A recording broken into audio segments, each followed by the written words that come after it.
सब प्योर वाला बहुत इंपॉर्टेंट टॉपिक है। 3 टॉपिक की लगातार वीडियो आने वाली है। एक तो pure resistive, pure inductive, pure capacitive, तीनों इंपॉर्टेंट है। ध्यान देना, कोई चीज तो प्योर होता नहीं, लेकिन हम यहाँ मान करके सभी चीज को प्योर मान करके यहाँ पे फार्मूले वगैरह डिराइव करेंगे, इसके बारे में स्टडी करने वाले हैं। ठीक है, तो देख सकते हैं यहाँ पे आपकी टॉपिक भी दिख रही है कि प्रत्यावर्ती धारा का प्रतिरोध, प्रेरक एवं संधारित्र का प्रभाव, effect of alternating current of resistance, inductor, capacitor. सबसे पहला जो आपको यहाँ पे दिख रहा है कि प्योर रजिस्टिव एसी सर्किट है, हिंदी में बोले तो शुद्ध प्रतिरोधी एसी परिपथ। सर्किट डायग्राम यहाँ पे दिखाया गया है कि एक रेजिस्टेंस लगा हुआ है, एक एसी का सिंबल है, एसी वेव का सिंबल है। ठीक है, एसी सप्लाई है, यहाँ वोल्टेज जा रहा है तो वीएम साइन ओमेगा टी, इसका इक्वेशन लिख दिया गया। यहाँ से आई एम्पियर की करंट फ्लो हो रही है, इस तरीके से हो रही है। तो गाइस यह इसका क्या हुआ फिगर, यह किसका है, प्योर रजिस्टिव सर्किट का यह क्या है, फिगर है। अब गाइस जो प्योर रजिस्टिव सर्किट का वेव डायग्राम कैसे बनेगा उसको बना लो। प्योर रजिस्टिव सर्किट का वेव डायग्राम गाइस इस तरह बनेगा कि एक तो पहले यहां से उठाना रेफरेंस 0 पॉइंट से, इस तरीके से होते हुए गुजार देना।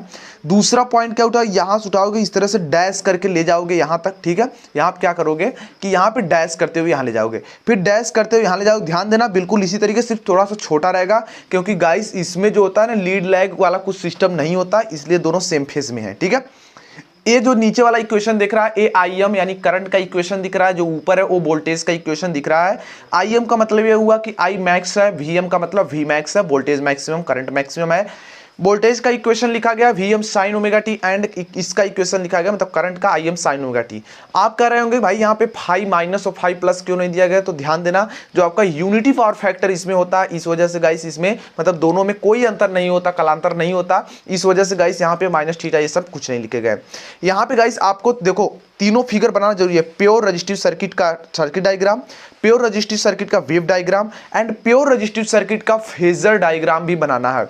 आप अभी फेजर डायग्राम बनाना सीख लीजिए, क्योंकि अभी आने वाले next semester, third semester and fourth semester में आपको ट्रांसफार्मर वगैरह, डीसी मशीन्स के और भी मोर टॉपिक्स जब आप पढ़ेंगे, जैसे वोल्टेज रेगुलेशन वगैरह, तो वहां पे आपको phasor diagram very most important रहेगा, क्योंकि उसी की वजह से सब कुछ काम वहां पे बताया जाएगा। तो देख सकते हो आई उसी फेज में जिस फेज में वोल्टेज अर्थात ये सेम फेज में है। अब इसके बारे में कैसे लिखना है, क्या करना है, उसके बारे में समझ लीजिए फटाफट से। ध्यान देना, बहुत बेसिक सा कॉन्सेप्ट है, कुछ स्टेप को यदि आप फॉलो करेंगे तो जरूर लिख जाओगे। सबसे पहले फिगर जो दिख रहा है आपको, सिर्फ आपको 5 बार प्रैक्टिस करनी है, 2 बार देख करके, 3 बार बिना देखे इसकी प्रैक्टिस कर लो, गारंटी हमारी है कभी भूलने वाला नहीं है। बात कर लेते हैं कि एक शुद्ध जो प्रतिरोधी प्रत्यावर्ती परिपथ मतलब प्योर रजिस्टिव एसी सर्किट एक ऐसा सर्किट होता है, एक ऐसा परिपथ होता है जिसमें केवल एक प्रतिरोध का, केवल ओनली रेजिस्टेंस का प्रॉपर्टीज होती है उसमें, यानी उसका गुण पाया जाता है। एवं इसमें प्रेरकत्व का इंग्लिश में बोलते हैं इंडक्टेंस तथा धारिता मतलब कैपेसिटेंस का गुण बिल्कुल नहीं होता। इसमें किसका गुण होगा, प्योर है तो ओनली रेजिस्टेंस का, इंडक्टेंस एंड कैपेसिटेंस की प्रॉपर्टीज में होती ही नहीं है।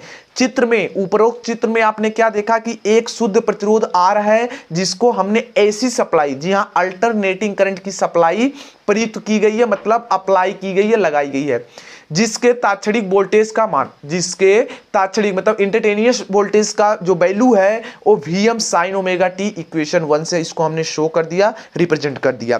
अब गाइस यहां पे देखिए फलस्वरूप परिपथ में एक प्रत्यावर्ती धारा प्रवाहित होने लगती है, फ्लो होने लगती है। फलस्वरूप क्या होगा कि जो हमारा सर्किट है उसमें एक करंट, अल्टरनेटिंग करंट फ्लो होने लगती है, जिसका तात्क्षणिक मान, ठीक है, इस करंट का तात्क्षणिक मान अगर बात करें, यहाँ देखो माना लिखा गया है तो उसको मान कर लीजिएगा। ठीक है, मान हो जाएगा और I is equal to V/R हो जाएगा।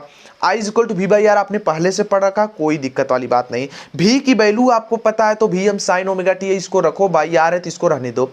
अब गाइस अगर मैं कहूं करंट कब यहां पे अधिकतम होगी, जब हम साइन ओमेगा टी की वैल्यू का मान, पूरा का पूरा जो वैल्यू है साइन ओमेगा टी, इसका मान 1 रख दें, तभी हमें इसलिए हमें Vm अपान में R मिलेगा, मैक्सिमम मिलेगी। ठीक है, अतः गाइस परिपथ में धारा का तात्क्षणिक मान, अतः परिपथ में धारा का जो तात्क्षणिक मान है I is equal to Im sine omega T हो जाएगा। इक्वेशन 2 इसको बना लेना।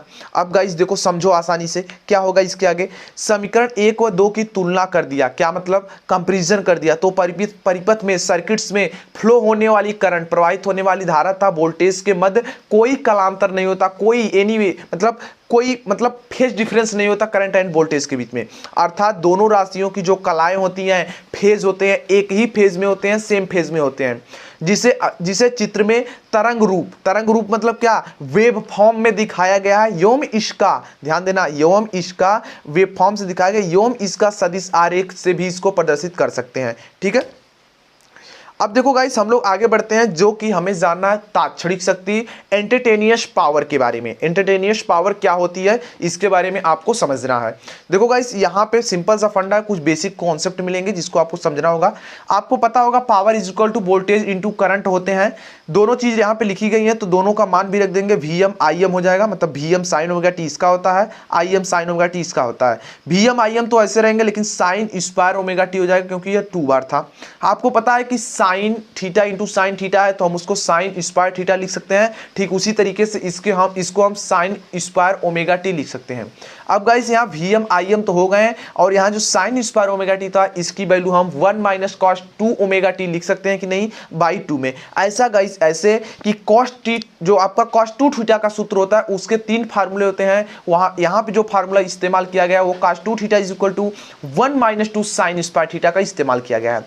अब गाइस आप देख सकते हैं यहाँ पे P is equal to half Vm Im, कहने का मतलब भाई कि इसमें 1/2 इसके भी 2 दे दिए, और इसके बाद जो आया इन दोनों को अंदर मल्टीप्लिकेशन कर दिए। सो गाइस आप यहाँ पे देख सकते हैं कि P is equal to 1/2 Vm Im हो जाएगा, minus 1/2 Vm Im cos 2 omega T हो जाएगा, जिसको हम इक्वेशन 3 मान लेंगे। गाइस यहाँ पे जो आपको इक्वेशन दिख रहा है इनकी वैल्यू है, मतलब इनके बारे में आपको समझना होगा कि है क्या, आखिर ये किसको प्रेजेंट करते हैं, किसको शो करते हैं, किसको दर्शा रहे हैं। ठीक है, उपरोक्त सूत्र में जो आप देख रहे हैं 1/2 Vm Im, ठीक है, हाफ Vm Im ये है गाइस जो हमारी पावर है उसके स्थिर भाग को, ठीक है ना, उसके स्थिर भाग को शो कर रहे हैं, एवं जो half Vm Im cos 2 omega 2 है उस शक्ति का अस्थिर भाग है, मतलब ये स्टेबल नहीं होता है जो ये वाला भाग है, जबकि ये क्या है, स्थिर भाग है। अब देखिए हम लोग थोड़ा सा और डिस्कस करते हैं इसके बारे में। गाइस ये चीज है जिसकी आवृत्ति, ध्यान देना, जिसकी आवृत्ति जो होती है, फ्रीक्वेंसी जो होती है गाइस, वो सप्लाई की आवृत्ति की 2 गुनी होती है। परंतु गाइस यहाँ पे बट, लेकिन इसका जो औसत मान है, एवरेज वैल्यू है, वो 0 होती है, 0 हो जाता है। अतः गाइस हम जो शुद्ध प्रतिरोधी यानी pure resistive circuit, pure resistive AC circuit में औसत शक्ति, ठीक है, औसत शक्ति का हम मतलब यहां से निकालेंगे तो P is equal to half Vm Im हो जाएगा। अब गाइस आप जो 2 लिखा गया है, क्या आप इसको 2 बार √2 में नहीं लिख सकते? बिल्कुल लिख सकते हैं। तो गाइस उसके अनुसार से आपका Vm/√2 और यहाँ पे Im/√2 हो जाएगा। गाइस जब इतना आप समझ गए तो हमने पिछले वीडियो लेक्चर में बताया था कि Vm/2 Im/√2 ये क्या होता है, रूट मीन स्क्वायर वैल्यू होती है भाई, वर्गमाद मूल मान, वही चीज है यहाँ पे। तो गाइस क्या हम इसको नहीं लिख सकते कि P is equal to VI? लिख सकते हैं बिल्कुल। तो गाइस ये क्या हो जाएगा, प्योर जो आपकी रजिस्टिव सर्किट्स है उसमें एवरेज शक्ति है इतनी आ जाएगी, इस तरीके से होता है। ठीक है, आई होप आपको ये वीडियो लेक्चर पसंद आए, पार्ट नंबर 29 के आप देख सकते हैं। तो इस वीडियो को लाइक कीजिए, नए हो तो हमारे यूट्यूब चैनल को सब्सक्राइब कर दीजिए ताकि फ्यूचर में आने वाली अपडेट्स एंड मोर वीडियोस की नोटिफिकेशन आपको सबसे पहले मिल पाए। वीडियो देखने के लिए बहुत बहुत धन्यवाद। Thanks for watching, good bye.